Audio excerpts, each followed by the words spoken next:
So Jeff, can you lead us off with the K-12 mathematics update? Absolutely.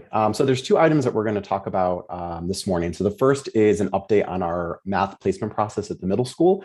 And then it's going to be an introduction to a high school math pathways cat that is really being kicked off this spring. So to start us off with math placement, I think I just want to begin the conversation with making sure everyone realizes that our goal is to make sure that we are having students in a math course that they are ready for. And we recognize that readiness comes at different stages for different students. Some students might be ready for acceleration in 5th grade. Some might be ready for in middle school, which is why we allow flexibility. And sometimes students aren't ready until they get to high school. And so we've allowed options for students to be able to accelerate at that point. So we recognize that, students are students. So we have a process in place, but we do allow flexibility within our process to make sure that students are taking the courses in which they are ready for.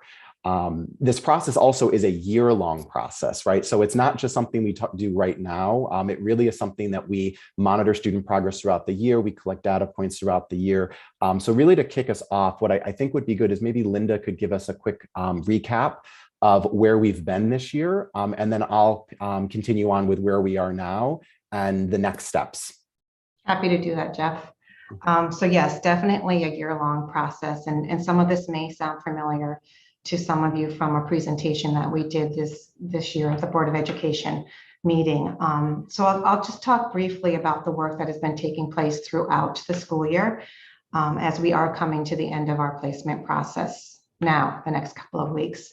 So back in the fall, you may remember that Jeff and I, along with our district teams, really took the time to create a timeline for the implementation of a cohesive math placement process, beginning in 5th grade and all the way through our middle school and then eventually into 9th grade. So I'll highlight a couple of the components that are part of that timeline. We did take time in the fall to review the data that has been used in the past, right? So we really looked at past practices. How has math placement decisions been made in the past? What data sources were used? What criteria was used to establish placement into the different courses? And then from there, we developed our own protocols and processes to administer and score assessments to ensure that we are being consistent across our 6 elementary schools and our 2 middle schools. And of course, we naturally paid very close attention to students who have IEPs, students who have 504 plans, and making sure that protocols are set up to align with their individual plans. From there, we did provide some professional learning sessions with our teachers, not only members of our district math teams, our math specialists, but also our classroom teachers, our math teachers. And that was super valuable because we were able to gain their insights from their experiences in the past with placement, what they're seeing currently with our students. And we were able to collect some really good feedback around the process that we were putting in place. And then we're able to provide them with some training around those protocols, processes. So again, there was a cohesive, consistent approach to the assessments, scoring, so on and so forth. From there, we really put a plan in place to make sure that we were very communicative, transparent with our parents, our community members, you included. So it started out all the way back in November during parent-teacher conferences. We asked our classroom teachers to highlight the math placement process that would be coming up this school year during a conference with parents. And then we also did follow up with an information letter to parents that sort of mimicked what they heard about during the parent-teacher conference in the fall. We sent that letter out in January, sort of reminding parents, again, this is the process, this is what's coming up. And then from there, we did present to you, the Board of Education, and we held a parent information session in February, explaining the process, again, all the way from 5th grade up through our middle school. And that session was videotaped, it's recorded, and it's still available on our RPS curriculum website, our YouTube channel, so that parents can still see that information session. And when we send out our placement letters in the next couple of weeks, which is what Jeff is going to talk about next, we'll make sure that we highlight that resource so that parents know that they can go back and look at that as a reference. And then I think it's also important to note that all along the way, Jeff and I have been working closely with our building administrators and our math specialists, right? Like they're the building-based team. And we've been able to collect feedback from them. They've been a part of the decision-making process. And another important part to highlight is that we've been really taking a look at developing our curriculum consistently across the schools, following a similar pacing so that we know that our students did have experiences with the curriculum, the concepts, the skills that are strategies that students would need to be successful on the tasks, the data sources that we used to establish a criteria. That's just an important piece to notice. And then, of course, now after putting all these steps in place, we've come to the point where we're ready to review the data and start reaching a criteria for the different math courses. And this is where I'll turn it over to Jeff, where he can talk a little bit about those next steps. Absolutely. Thanks, Linda. And with this process, I know Linda mentioned kind of all the people that we worked very closely with through this process. I just want to also emphasize that our middle school math teachers were also included in this process. Literally from the start of the year, they offered valuable insights into their experiences, into what they found on the unit assessments in terms of their teacher recommendation along the practices. So there was a lot of good information we also got from our classroom teachers, in addition to our math specialists and our administrators. So in terms of the specific data, I know we've shared this before, but I think it's worth repeating that the data that we looked at really included information from the beginning of the year. We wanted it to be sure that we included common assessment data, so something that all of our grade level students, or at the middle school, everyone in a particular course took the same assessment. So that included our unit assessments across 5, 6, and 7. That included critical thinking tasks, whether that was done in, for example, in 6th grade as part of the unit assessment, or in 5th grade and 7th grade, they were additional tasks outside of those unit assessments. Those pieces were meant to gauge kind of the non-routine style of questions so that students could apply what they've learned in the classroom in more non-routine ways. The other piece of the criteria that we've looked at is what we call a journey to independence score. That is really the teacher's ability to look at a student and decide based on the mathematical practices where a student is ready in terms of the development of those practices. I mean, those practices are really K-12, so there is a continuum, there is a growth along those practices. We don't expect, perfection out of any of our students, even at the 12th grade level. So what it is, it's an insight into kind of what's happening on a daily basis in the classroom. And then in addition, we do look at the NWEA. It's a standardized measure. It's one of many.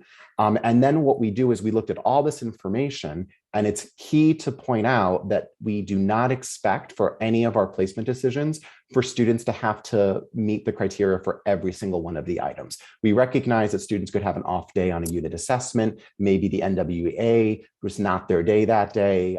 Maybe the concept application, maybe it was the way the style of question was asked and they didn't quite understand that particular moment. So for every single one of our course placement decisions, including into our most accelerated double acceleration of algebra in 7th grade, students do not need to meet every single one of the criteria. So I just really want to emphasize that. So the process that Linda and I really took part in is we looked at all of our data. For NWEA, we looked at historical information, right? We had a real strong history of success based on specific cutoff scores for each of our courses in the middle school. So we really relied on that knowledge and knowledge base because it has shown success throughout the years. Now, for our in-house assessments, our common assessments, what we did is we did a similar process in every grade level where we looked at, not to get too statistical on everyone, but we looked at our mean and median, we looked at our standard deviation, and we looked at the general spread of data. And from there, we were able to really clearly come up with a cut score for each of our individual indicators. And then from that point, we were then able to match each of our students based on those criteria. So that was our general process in terms of our initial, I like to call it an initial go at placing students into these courses, because once that process is done, we're now actually in the middle of an audit process. It's equally important that what we do on a spreadsheet gets brought to the teachers, to the administrators, and to the building level. Because what is currently happening over the next week is our building principals at all 6 elementary schools and our 2 middle schools, our math specialists at the elementary level, our grade level teachers at the middle school, along with myself, and Linda is involved in that process as well, is we're having meetings to look through every single student. And we're making the determination as a team whether this protocol, this process, really put every student in the right math course. And it's engaging in those conversations that if there's a concern that maybe this process did not put a student into the right course, we can bring additional information. So one thing about this process that was really important is that we've collected data through about January, February, but obviously we're in May. Right. So the reason that it kind of gives that little bit of wiggle room is that in this audit process, we have new, more recent sources of data that we can bring to the table. So for some cases, it might be a spring NWEA score, more recent unit assessments, because as I mentioned before, kids grow at different rates. Right. So it's possible that maybe early indicators maybe didn't qualify them. But if we look at more recent indicators, it would qualify them for maybe a higher course or a higher level. So that's really one of the key parts of the audit process, is to go through every individual student. Just to be fully transparent as well, because I think that's important, because we looked at all these different indicators, it's possible that a student maybe didn't take a unit assessment for some reason. Maybe they moved into the district partway through the year. So we do have a number of students that are missing some of these data sources. So that's another reason for this audit process, to dig in deeper to those individual students. And as a team with the building leader and the math teachers to really make that placement choice. So when we do this criteria, we have students that absolutely qualify for particular courses. And then we have a level underneath. We like to call those they almost met the criteria, but they were just a little short. And we recognize that that's possible. So what we also created is a watch list. This watch list is part of students that would be waiver eligible. And to clarify a little bit about what that process means, waiver eligible just means that a student maybe didn't quite hit each of the indicators, but because they were so close, families have the option to waive into the higher level. Now, it's not universal. They still have to meet criteria for the waiver. So it's not everyone is waiver eligible. But when we're creating these lists of students, we've got a list of students that absolutely, based on the qualifications, will meet the qualifications for a particular course. And then we've got those right on the cusp, right on the bubble students that we call the waiver list. And that gives parents the opportunities when placement letters go out, and the date is May 13th, right? That's kind of our next big point, is May 13th. When those letters go out, parents will have the opportunity to see whether their student qualified for a particular course or qualified for the waiver. And if they qualify for the waiver, they're being invited to have a conversation with the school-based team so they can really dive more into the specific data points to see whether or not they want to put their student into a higher course or higher level. And that's what that process will undergo, but really between May 13th and May 27th. So we have a window of time where we're asking our building-based teams to have those meetings. Principals, Linda, myself, will all be included at some level within those meetings. So we really are trying to do a collective process, really across all different perspectives. The other point to really mention about this watch list, we talk about this being a year-long process, because what we do with this watch list is we then carry that into next school year. So what that means is our next year's math teachers will be able to look at the students that maybe were right on the bubble. And we do this with all our students, but a very specific attention for these students to make sure that they're getting the necessary support, to make sure that they're in the right potential course, and that we can make adjustments in the fall, both moving up a level or moving down a level. And both have happened this year. I just want to make sure I say that publicly, that there is movement that happens within the fall. And again, that's really because of our watch list and our teachers' really close attention for the individual needs of those students. So again, that's kind of a recap of where we're at, how we came up with our criteria, and kind of some dates and next step for where this process goes.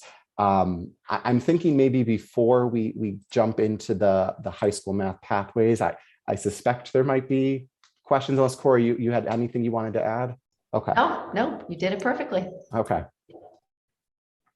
Anyone has questions? Sean?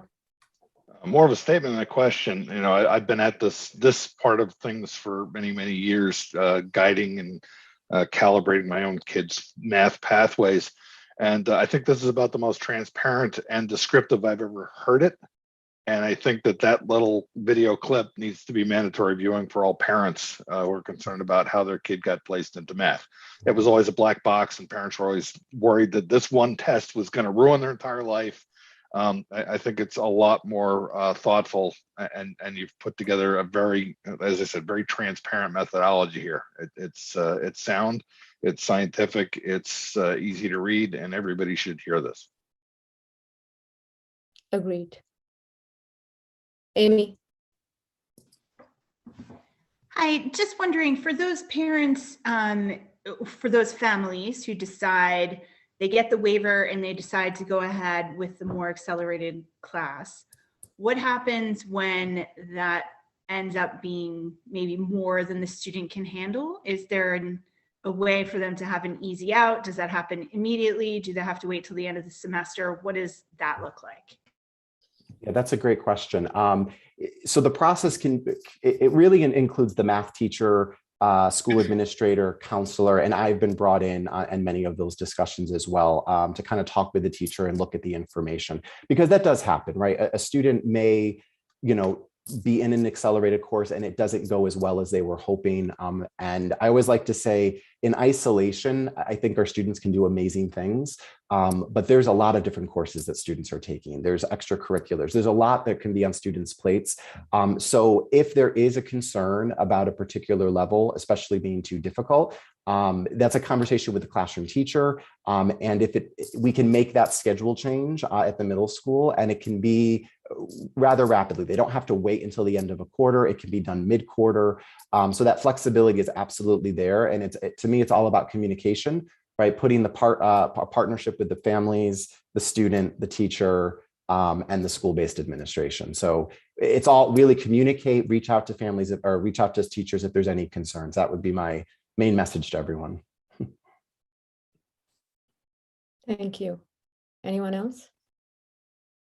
I'm just going to add, and I'm going to say this again, I'm following Sean, but I've been part of these conversations, especially middle school math placement, for years now. And it's always been almost like a hard stop. Parents were always concerned. They felt that if the kid wasn't in the highest course, they were never going to succeed, quote unquote, in math and get to the highest levels. This is so transparent. This makes so much sense. And I love that there's flexibility. And you're talking about it. The watch list really makes it that there are some kids, as you've said, and I think I've said it too, all kids progress and grow differently. There was a time when we used to use fourth grade scores, and maybe we still do. I'm not talking about that. The fact is, you're looking at everything completely. You're looking at a child and you're taking teacher input and you're seeing how a child grows, because my own child was 9 years old when he was in fourth grade. So to think of those placement processes for middle school make no sense. So I really appreciate the work you're doing. To echo Sean's point, this is the most transparent it has been. And you're looking at a child, every child. You're not looking at as cut and dried, hard stop, cannot move back and forth. And this is anecdotal, and maybe I may be wrong, but I also know at the high school, if the kids have found, they may have been in the highest courses. And if they found it tough, parents have talked to guidance counselors and teachers. Children have dropped down levels, because eventually children learn the capacity they can do, and it may not be the highest math course or whatever. So I do want to acknowledge that I think it's been great that we work on this. I'm glad we're putting students' needs first, and also very glad that the teachers are front and center involved in it, because nobody knows a child's growth much better than a teacher. They're not just a data, they're just not a number, there's so much more. So thank you for that.